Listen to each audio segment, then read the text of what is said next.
فيصل يوسف بردف كان جمانة كردي أنا كسي الاستوديو ميفاني منا كود جيفيني ذا بشتار بوكاك فيصل قيروتي نافخير من بحث هناك تشتانكر نافا جيفيناوا اللي براستي وأوسروك برزاني هون شقاسي أتخازم بزم هون شقاسي مان جيفيناوا شقاس دريش كر وبيهتر بحثات شكر استخازم بيجم دمك جيرا يعني نبو قريداي بو حتى قو ما تشتي قو جنابي جمارا قوت وتشتي مجي جيرا قو بهداري كر جيفين سر داخوازي بو هاوي هون خستن جيفين سر داخوازي بو بيشتي أب وناغا نوت سوريا هذا بيشتي بشار الأسد وبعث جارايا كمينة ما تبيني بريتي كليمة بربرسي ملف أو هي بس أوي خست وهداري المبكي أف بيشاتي وهيد دروجلاتان عارفين تمامي دو دفرام سوري شو نهندك بو خست وهداري بكي تشهيا ما جيرا قو نرينا خو تشتيقو إيرو بيشتي أسد هيا يعني مسألة دستلاتك نول شامي تشيبو وبتشتي هي ما جيرا شرح كربوتو بيشكر خاصي ويجي مسألة كردي وهداري المكر يعني تشل دفري وهيا تشد بي أو ناكوكي از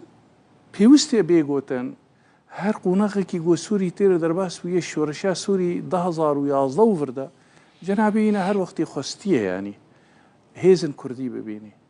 2011 انجومن تشيبو هيفا هذا هيفا 11 هذا كردن درفا و اي امين داريا قشتي وتمام جارك دي الهوليري وقهداري الواكر وخست ببيجي بيوستيه وتشنا ازي بشتكرتنا وبكم وياك هلوستك تكازيل سركر قاسي 2012 انجومنان اجتماعي كردي وبيادي لفرونانت نافي انجومنا قالي روجافا وياك هلوستك تشيكر هر وقتي قناغكي قوتير درباس وحتى 2013 2014 وقتی مسئله کوبانی چی بون جاره کدیتری گوپی وستیه کو های بیک هلوستکی و اون زاننجی پشتی پیشمرگش چون کوبانی پشتی ویجی يعني پشتی گوتیک چون اول فکرن نش علی ما وقت انجومان هر وقت يجي تکزیل سرویه هلوستیت کر جاره گو مدی و مخابنیه خدانی شانتان گوچماتیک چونه و جاره که ایروجی تکزیل سرویه باشه و بحث وياك كر كوني تشاوا هونو آلين دن لهفورن يعني سروك برزاني ويتش رولي دوي واريدا بليزا اي ويش آلي مدى يعني وقت بيجي اموك ليانكي هيوندي ما وتيكلي ما وبشتغيري ما هر او يعني ونرينا ويش مرة قلق قرنقا يعني بريجي ما ندا يعني نسكن عندي ديالوج اخوا وهالوسطى ما بالنسبة مثلا يك هالوسطى كردي ايروجي وقتي تكزيل سرتكي بيجي برجوان دي وتيدنا وكملتي كرد ويك ريزي يك هبي نتني يك هالوسط يك ريزي ونرينا كوي كردي هبي بديالوكي ونكهربن بانا كوكي خوا جار سرب او امدايا د چاره سرکرنا وان ناکو کیان دا بشتار ببکک فیس از دخوازم ببيجم اوينا يعني قها يعني بنسبة ما وك انجومان ما هر تيكلي جي قلت نكرنو اوي تيكلي جملتي كرد لسوريا وبيش قرتنا وانا هر وقت كريا ايرو او وقتيش مرد بيجي وتكازيل سرتكي تشتكي جرينجا يعني نا يعني اما مسألات تشتي قهواغو او بافيجي بالنسبة لي مسألة دورك دور ليزاندي يعني قال لك جارا دور ليزاندي لكافية ايرو دوي آسيدجي قل كي تكازيل سرتكي قو دوي ام بافربن ايرو جي امريكان تيدنا اوروبي تيدنا رأيها عامي كردي تيدنا لي جنابي بيجي اسبيش قرتنا وتكم يا تشتي ديالوكا قو انتخوازن برجوان دي ملتي وتيدا تشتكي باش كاك فيصل تشتكي دن اول قال آلي دنجي بجفا مثلا قال بيادي قال بيانكي وبارتين ريفا بريا خسر وقتها جنابي تشتغلي نابي اسبيش قرتنا انجومانيتكم دبيجي اسبيش قرتنا قالي كرد وقضيا كرديتكم دبيجي ون كرد بيك هالوستي بنجبون كاربن تيكليه بيكاتي سوري تمام يربكم ريفا بريا نوجي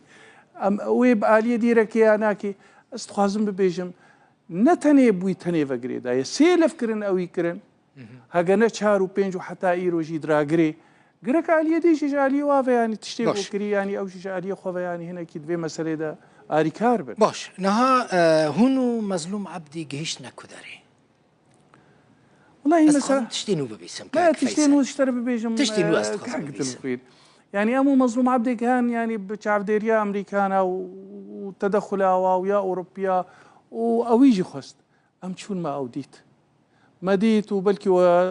ما السردان وسطاندنكر تشتێ خۆمەژێرە گوتن ینی ئەو تشتێک و بەری ئاواگۆ ئیرۆ عالم سەر سەکنی نەرینا کوردی هەف بەش هوونەک بێ کۆنگر و نزاچەوە وڵە نەرینا کوردی هەف بەش 2012 بەل جەمەوەک ئەنجومەن هەیە ئەوە منە گۆڕاندیە یا کوردی هەف بەش حتا کۆنگرەی چاراژی ئێگۆ مەچێکر بەری 2 ساڵە هەیە ئەوە مەژێرە دی سەژی گو ئەو نەرین ئەو لێڤەگرا کوردی ئەواگۆ ئیرۆ دبێژن شاندەک چێت بێ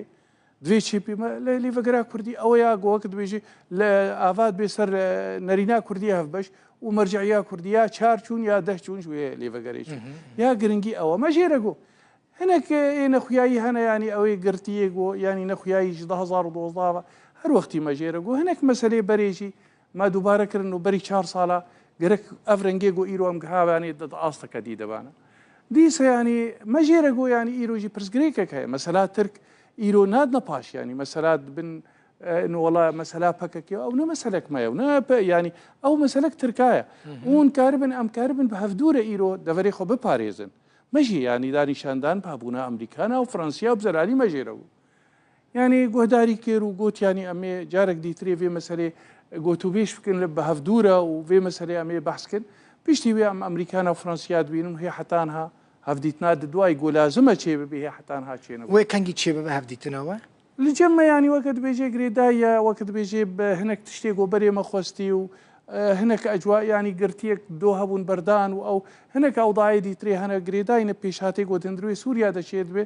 لێ ئەم خوازن جەوەکولۆ چێ ببێ جەوەکی گۆبرا ئەم کاربن تێدە لەڤڕونن ینی هەر وەختی مە گوتیە ئەو بنگهەیە گۆ بەرێمەکری هەفتورە مەلەف کری ئەم جارێک دی نەما لێت ڤەگەرن جارێک دیترێ لێڤەگەرا کورتی بلند جەممە جهێ ڕێزگرتنی ئەوا گۆ مەلەف کری هەنێک مەسالی دیترێت مێنن دەگۆت ئەس بەرپرسێکی بلندی ئەنجومەنێ دەبینم هەر خەڵک ژمرات بێژێ دڵ بخۆین وێ پرسێژێ بکە بڕاستی ئەس خۆزم وێ پرسێشتا بکەم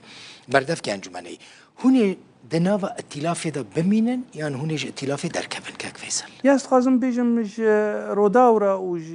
خەلکێمە تمامیرە بریارامە ئەمێ پسەرێ خۆ بشغڵن تشتێ بەرجەوەندێ ملەتێ مەتێ ینی ئەوە ئەتیلافێرە مەسەلا ئەتیلافی ئیرۆ ئەتیلاف چێ بوو 2012 دا ئەتیلاف چێ بوو ji bo rewxandina rejîm îro rejîm nema û hingî jî melevkirinek bi îtilafê re kir belkî ne hindik bû yanî Chicago me buwara imza kiriye ihtiraf mafê milletê Kurd û lanîna siyaseta îro jî yanî ew îtilaf ew bingeha got me buware kirî pê dikin baş e û em jî em weke dibêjê Sûriyek dîmokratî em dibêjin em amade ne em hevdûre ava bikin lê biryara me wek encûmen em ê karê xwe bikin û seranserî Sûriya li Şamê û pêk hata timamî re من بەرسبە خۆنەستان بڕاستی هونێ ئەتیلافێدا بمینن یا ئەو دمێنێ ڕۆژێ تێ و کارێمە وەک ئەنجومەن ji ber girêdayê ev nav encûmenê ve tevlîbûna me nav çarçewada girêdayê bi encûmenê û derketina wê jî bi piraniya ditilta heger bê û em vê meselê behs bikin lê ez dixwazim vê wek endamekî encûmenê ji te bêjim nebûye îro pirsgirêkek ewa got îro heke bên û alîkariyê bi me re bikin ew jî û geyrî wa jî چمانە لێ ئەما یا مەیا کوردی هەلوەستا مەی کوردی داخوازێ مەی کوردی ئەمێ زەلالی باشە داخوازên کوردی کاک فەیسەل یوسف هون چ دixwazin konkret yanî konkret hûn ji bo Kurdên Rojavayê Kurdistanê Kurdî Sûriyê Kurdistana Sûrî çi dixwazin belê em wek neya ew nerîneya encûmena niştimanî Kurdî tenê em xwediyê nerîna Kurdî hevbeşin Sûriyek dîmokratî gelek nete û gelek ol fîdralî mafê milletê me tê de parastî bê وەک ملەتێکی گۆ ماوێ خوا دەستوری سووریا دەگرانتی وە مەزلوم عەبدی را بەحسە فەدەرالی کرد هەر وەختی مەزلوم عەبدێ زانێ ئەو نەرینە هەفبەشی گۆ بە حازریە ئەمریکانە مخابن هەنگی ولیام ڕۆبە گۆ ئەز ئەنجامی وێ لەفکردنێژی ئەمێگرانتیە بدن تێدە هاتیەن و سووریەک فیدرالی سووریەک ئەوا گۆنها مشتەرە گۆ نفسا نەرینێ ما باش بەحسا کۆنگرێک نیشتمانی بەرفەرەه یا کوردی تێکردن تشتێکی جدیە ئێمە ئەم دبینن بەری هەر تشتی ینی تناکۆکی وەختێ شتەر دەبێژم نەرینا کوردیە هەفبەش ئەم خودینە ژێرە ئالیە دیژی ئەم زەکریە پەیەنەکێژی تەفاوماتێ 2020 و بەری وێژی 2012 ئەو ئەم جێ خلاص بووینە نە ینی نەرینا کوردی هەفبەش ئەم جێ خلاص بووینە لێڤەگەرا کوردی ئەم جێ خلاص بووینە نەحوجێ جارێک دیترێ ئەم تشتنە نو داخنە مەدانی هەگەر کۆنگری یا غێری وەختێک و ئەم کار بن فا مەسەلا لەفکن تقديرامە حتا لێڤەگەرا کوردی مەگوتیە 140 ئەنجومەن 140 ئالیە دی پەیەنەکە 100 هەریەکی ئێدیترێ کەس نامێنێتی دەربە بەرێژی کەسێ سەرخواد ئەنجومەنێدانە بە ئالیەدیرانە باش. ئەس بێژم وێ زووتر بکارەوە باش تشتێکی دن مثلا هون بەحسە هەنە گرتیان خوا دکن باشە ئەو کەسێن وەیەن گرتی بڕاستی الجەم ڕێڤەبەریە خوا سەر گرتینە یان هەنە کەنە وەندانە نەلجەم ڕێڤەبەرینەژی ینی هەگەر مەزانی بانە وەختی وێدەن وەلجەم مثلا بەهزار دورسنایە هەگەر مەزانی بانە لجەم کێنە مەی نەحەوجەی گوتبانەش بەرگو ئەڤێ ڕێڤەبریە دەستی خۆدانی ئەو بوون ئێگۆ پاراستنێ و ئێگۆ ڕێگرتن گۆ غەیری وا پێوە کەسێک دوێ پاراستنێنەکێ سەروی ئەساسی ئەم دبێژن دەڤەرێوا دەجێوا دەجهێوا ینی دوێ ئەو چارە نووساوا بدنە نیشاندان 2012 سێزدان تزانی فەودایەکە مەزن هەبوو دەمێ ڕێڤەبەریە کوتە ئیرۆ دبینی تو نەبوون یەپەگەیە کوتە ئیرۆ دبینی تو نەبوو هەسەدەیە کوتە ئیرۆ دبینی تو نەبوو فەودا بوو گەلک وەندە بوون ئەتخوازم هون سەدی سەد زانن کە ئەو جەم ڕێڤەبەری گرتینە یانجی ڕێڤەبەریە ئەو وتنا ڕێڤەبری 2014 هاتن دیارکردن بەس بەری ڕێڤەبریە هەبوو ینی حالا لەشکەری وێ بکە و پاراستن و ئەونا ئێگو دەستی خۆدانی بوونە سەر ئەو بوون ئێگویانی گوتن ئەم دەڤەرێت تمامیت پارێزن ئەمە سەدی سەد هەگەر مەزانی با سەدی سەد ئەمی بێژن ینی سەدی سەد فلان ئەو برن ولۆ لێ تشتێ نام نیشانی هەی جەممە ئێ خەلکێ منتیقێت بێژێ ئەرێ ئەون چون هاتنەوە قامیشلۆ حتى تب پرۆبلێم و پرسکرێکن وەتنە ینی هون ڕاستی ئێرەشان ناین وەک بەرێ ئەو سەکر ینی ئەڤنا ینی وەک بێرێڤەکریەوە ئەم چن و تێ نانەمە بەسم ئۆفیسێن وەتەدی بەرێ نانە ئەفدەمەکە ئۆفیسی مەژی و ئەم کاری خۆشی سربەست gelek spas her demê sohbeta pira xweş e berdevkê Encûmena Kurdî hene kesê Fêsel Yusuf Molotov gelek spas.